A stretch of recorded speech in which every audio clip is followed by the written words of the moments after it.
राहुल कलाटेंच्या भाजप प्रवेशाला पिंपरी चिंचवडमधील स्थानिक नेत्यांनी विरोध केलाय। राहुल कलाटेंना भाजपात प्रवेश दिला तर इच्छुकांनी बंडखोरी करण्याचा इशारा दिलाय। आगामी महापालिका निवडणूक अपक्ष लढण्याची भूमिका त्यांनी घेतली आहे। आयात उमेदवार नकोच असे त्यांनी म्हटलंय।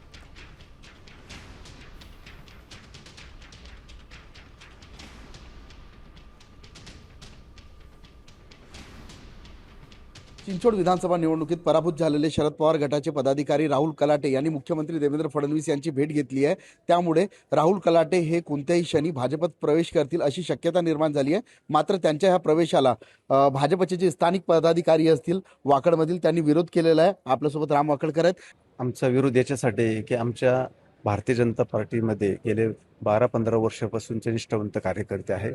ज्यावेळेस भारतीय जनता पार्टीचा एकही सदस्य नव्हता तेव्हापासून आम्ही भारतीय जनता पार्टी वाढवण्याचं आम्ही मोठ्या प्रमाणात काम केलेलं आहे। आज आमची परिस्थिती चांगल्या प्रकारची संघटना तिथं झालेली आहे। त्यामुळे आम्ही सक्षम आहोत निवडून येण्याकरता। त्यामुळे आम्हाला आयात उमेदवार नको। आमचा पक्षश्रेष्ठीवरती भरपूर विश्वास